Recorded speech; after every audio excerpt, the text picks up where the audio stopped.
अस्सलामुअलैकुम, आदाब, नमस्कार। आप सबको हमारी तरफ से वापस एक प्रोग्राम देख रहे हैं जी सलाम जेके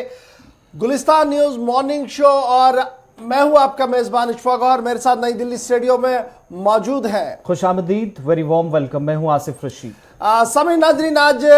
बड़ा अहम दिन है खबरों के हवाले से, क्योंकि जब जम्मू कश्मीर के एतबार से बात करेंगे तो आज का दिन इसलिए बड़ा एहतमाम के साथ किया जाएगा प्रोग्राम को, क्योंकि आज डीडीसी की वोट शुमारी का अमल थोड़ी देर में शुरू होना है। इसलिए पल पल का अपडेट उसी तरीके से आपको बताएंगे जिस तरीके से वोटिंग से लेकर आज तक हमने आपका साथ दिया है। आज भी पल पल का अपडेट, हर सीट का अपडेट हम आपको बताएंगे। आप हमारे साथ बने रहेंगे। 9 बजे से वोट शुमारी का अमल शुरू होगा और उम्मीद के मुताबिक पहले रुझानात जो हैं वो 10 बजे के आसपास सामने आ सकते हैं। इसलिए हम आपके साथ रहेंगे पूरे दिन। आज आपको बताएंगे कि जम्मू कश्मीर के अंदर किस तरीके की सियासी हलचल चल रही है, और सियासी हलचल से कबल पिछले 24 घंटों के दौरान क्या कुछ जम्मू कश्मीर के अंदर हुआ है और हो रहा है, इस पर भी गुफ्तगू करेंगे। ग्राउंड जीरो पर आज चलने की कोशिश करेंगे, कुछ रिपोर्टर से बात करेंगे, कुछ मेहमान श्रीनगर ब्यूरो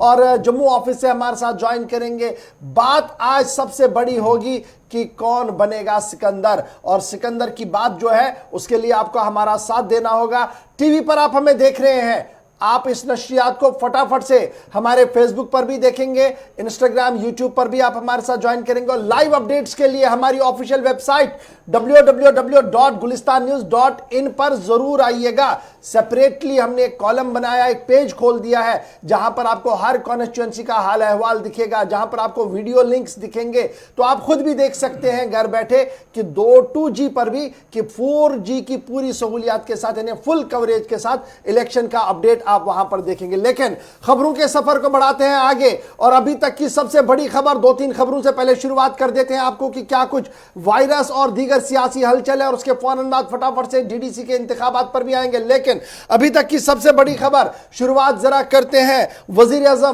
प्राइम मिनिस्टर की खबर के साथ, क्योंकि तारीख का एक और दिन भी आज है। बिल्कुल, काफी अहम दिन है। अलीगढ़ मुस्लिम यूनिवर्सिटी की 7 साला तकरीब है। 100 बरस मुकम्मल हो चुके हैं अलीगढ़ मुस्लिम यूनिवर्सिटी की, और वजीर आजम आज की तकरीब में बतौर मेहमान खुसूसी ऑनलाइन वर्चुअल मोड के जरिए आज इस तकरीब में शामिल होने जा रहे हैं। सदर हिंद, नाइब सदर और वजीर तालीम भी इस तकरीब का हिस्सा आज बनेंगे। लेकिन वर्चुअल आज ये मीटिंग है, बड़ी और अहम तकरीब। 100 साल मुकम्मल हो चुके हैं इस मुल्क के सबसे बड़े इदारे की, जो दुनिया की सबसे बड़ी यूनिवर्सिटीज में से एक अलीगढ़ मुस्लिम यूनिवर्सिटी के लिए, डिसिप्लिन के लिए और यहाँ के विजन जिस तरीके से जो रहा इस यूनिवर्सिटी का, और तलबा की कामयाबी को लेकर अब तक कई बरसों से सरे फहरिस्त रही है यूनिवर्सिटी, टॉप 10 में भी रही है। उस यूनिवर्सिटी के 100 साल मुकम्मल होने पर पहली बार पिछले 70 वर्षों के दौरान जब किसी वज़ीर आज़म को यहाँ पर तकरीब में बतौर मेहमान खुसूसी मदऊ किया गया हो, तो वज़ीर आज़म नरेंद्र मोदी आज की तकरीब में और उन रास्तों पर जो अलीगढ़ मुस्लिम यूनिवर्सिटी की तरफ जाते हैं,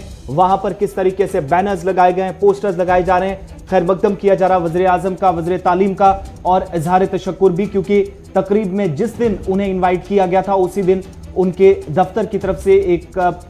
नोटिफिकेशन जारी किया गया था जिसमें बताया गया था कि वो इस तकरीब का हिस्सा होंगे, यानी कंफर्मेशन कर दी थी। तो 1 दिसंबर 2020 को इस यूनिवर्सिटी को 100 साल मुकम्मल हो चुके हैं आज, यानी 22 दिसंबर को इंपॉर्टेंट दिन, इसलिए आज एक तकरीब होगी। बहुत बड़ा प्रोग्राम होने जा रहा है जिसमें वज़ीर आज़म बतौर मेहमान खुसूसी आज शामिल होंगे, और अलीग बरादरी से वो वर्चुअल मोड के जरिए आज खिताब करने वाले हैं। दूसरी तरफ सदर हिंद रामनाथ कोविंद, एम वेंकैया नायडू नायब सदर और वज़ीर तालीम रमेश पोखरियाल निशंक भी आज की तकरीब का हिस्सा होंगे। सबकी नजरें इस पर। ठीक 11 बजे वज़ीर आज़म का खिताब वर्चुअल कॉन्फ्रेंस से आज इस 7 साला तकरीब से अलीगढ़ मुस्लिम यूनिवर्सिटी।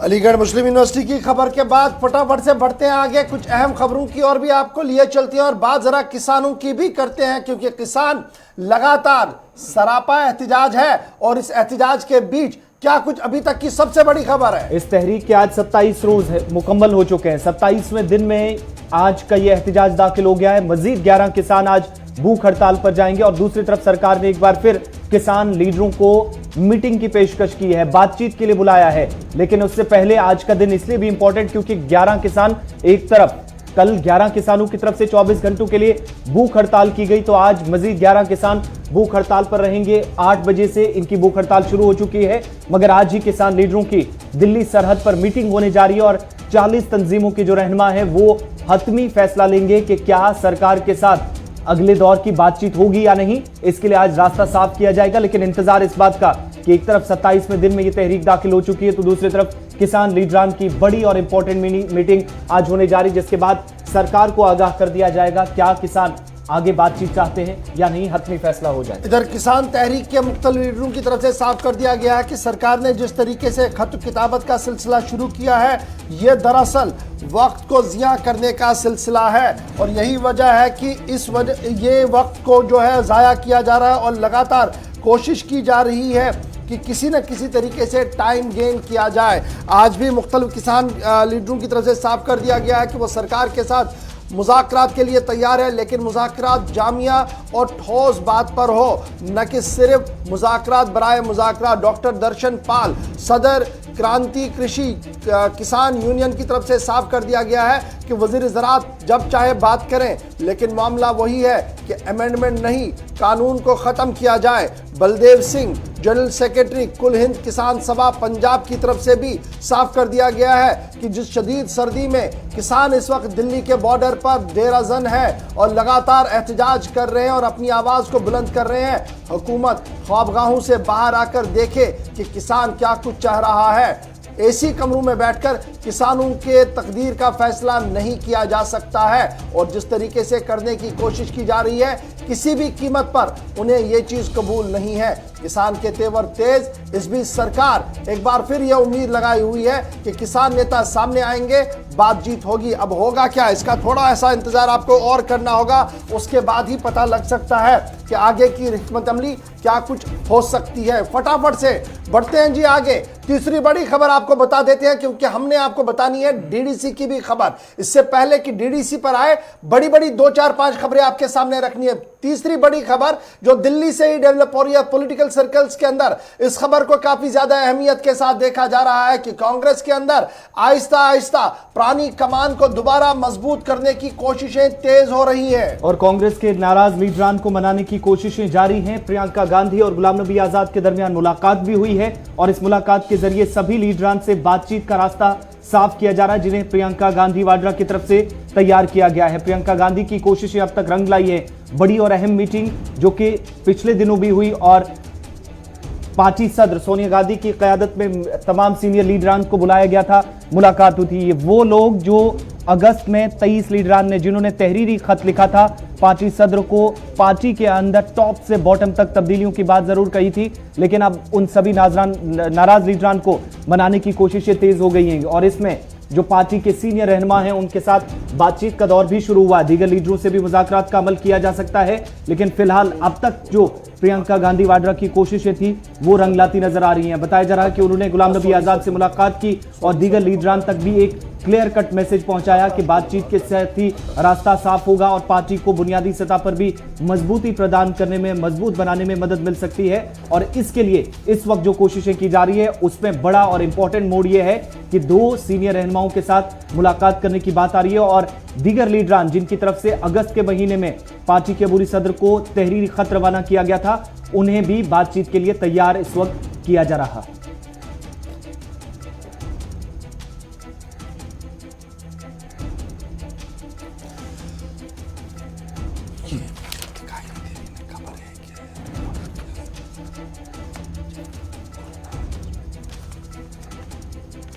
चलिए जी बढ़ते हैं आगे और तीसरी बड़ी खबर की ओर आते हैं। और तीसरी बड़ी खबर जिसने आलमी सतह पर बहुत ज्यादा परेशानियां इस वक्त सामने रखी है और उस परेशानी के बीच भारत ने भी अपना मौकफ सख्त कर दिया है, क्योंकि कोरोना वायरस एक और शक्ल में सामने आ रहा है और जिस तरीके से यूके और दीगर शहरों के अंदर से लगातार खबरें सामने आ रही है, उस बीच मुल्क के अंदर अब एक नई बात भी सामने रखी गई है और कहा गया कि जिस तरीके का वायरस सामने आ रहा है उससे घबराने की जरूरत नहीं है और कोविड-19 को लेकर हर मुमकिन इकदामात उठाएगी सरकार। इस वक्त सरकार की तरफ से भी तमाम तैयारियां की जा रही हैं कि यूरोप से अमेरिका तक कई ममालिक में जहां पर हाई अलर्ट का ऐलान किया गया है, कोविड वायरस से बचने के लिए तैयारियां की जा रही हैं और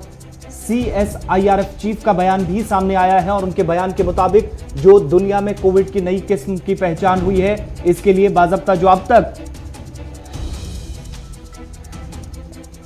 तक जो वैक्सीन तैयार की गई है, कोविड वैक्सीन वायरस से निपटने के लिए मौसर साबित होगी, जिसका दावा दोबारा कर दिया गया है। लेकिन बड़ी बात यह कि दुनिया के सामने इस वक्त बड़ा खतरा बनते हुए नजर आ रहा है, जो बर्तानिया के साथ साथ दीगर ममालिक के अंदर भी इस वक्त कोविड-19 की एक और लहर ने कई इलाकों को, कई ममालिक को अपनी लपेट में ले लिया है और एक नई किस्म के वायरस की जहां पर पहचान हुई है, जिसके बाद मुतअद्दिद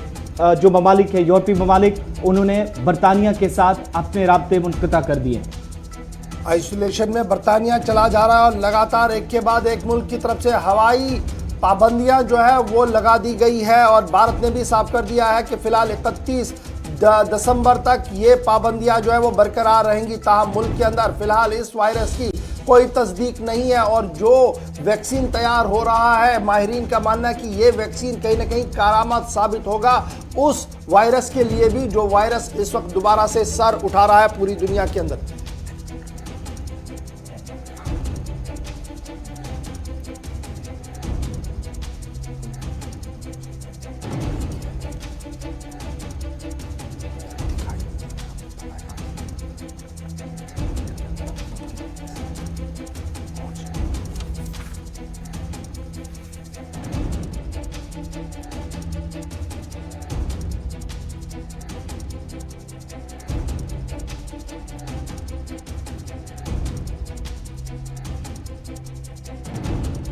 चलिए जी, इस खबर के बाद बढ़ते हैं जरा जम्मू कश्मीर की और फटाफट से, क्योंकि इस वक्त बड़ी खबर जम्मू कश्मीर से डेवलप हो रही है और खबर इस वक्त जो जम्मू कश्मीर से आ रही है वो ये आ रही है कि जम्मू कश्मीर कुलगाम में एनकाउंटर के दौरान मिलिटेंट सरेंडर करने पर आमादा हुए हैं और 2 मिलिटेंटों ने खुद सुपुर्दगी की है। सरेंडर करने वाले मिलिटेंटों से हथियार भी बरामद किए गए हैं, पुलिस की तरफ से भी कंफर्म कर दिया गया है। देर शाम इलाके में सिक्योरिटी फोर्सेज ने इस ऑपरेशन में तेजी लाई थी। हालांकि ऑपरेशन कल बाद दोपहर सर्च ऑपरेशन की शक्ल में जो शुरू हुआ था वो बाद में एनकाउंटर में तब्दील हुआ, गोलियों का तबादला हुआ एक्सचेंज ऑफ फायर के दौरान। हालांकि किसी तरह के जानी नुकसान की खबर सामने नहीं आई, लेकिन 2 मिलिटेंट जिनका बताया जा रहा है जो मकामी हैं, अभी तक जो इब्तदाई रिपोर्ट सामने आ रही है 2 मकामी मिलिटेंट हैं, उन्होंने सरेंडर किया है, जिनसे हथियार भी सिक्योरिटी फोर्सेज ने बरामद किए हैं। जनूबी कश्मीर के कुलगाम जिले के अंदर जहां पर इस कार्रवाई को अंजाम दिया गया था कल बाद दोपहर से, लेकिन आज सुबह होते होते ये सर्च ऑपरेशन एनकाउंटर और उसके बाद इस तरह के यहां पर हालात बने जहां पर 2 मिलिटेंटों ने खुद सुपुर्दगी कर दी, सिक्योरिटी फोर्सेस के सामने हथियार छोड़ने का फैसला कर दिया। साउथ कश्मीर से बड़ी खबर जिसकी ऑफिशियल कंफर्मेशन भी खुद पुलिस ने कर दी है। इधर सरकार की तरफ से जो बात सामने रखी जा रही है और एजेंसीज की तरफ से जो बात सामने रखी जा रही है, उनका मानना है कि कहीं ना कहीं ये जो पूरा मामला है इससे कई चीज़ें अब सुलझती हुई नज़र आ रही है, क्योंकि जिन लोगों ने सरेंडर किया है उनके ऊपर कई संगीन इल्ज़ामात भी थे, जिनमें PSO के ऊपर फायरिंग का मामला भी है। तो बड़ी खबर हम आपको बता रहे हैं कि कुलगाम के अंदर 2 मिलिटेंटों ने सरेंडर कर दिया है वालिदैन की दरख्वास्त पर और पुलिस की कोशिशों के बाद 2 मिलिटेंटों ने एनकाउंटर साइट से सरेंडर किया। दोनों मिलिटेंटों के बारे में कहा जा रहा है कि इन्वॉल्वमेंट जो उनकी है वो PSO जो PDP के लीडर नटीपुरा के अंदर गुज़श्ता दिनों फायरिंग हुई थी उनमें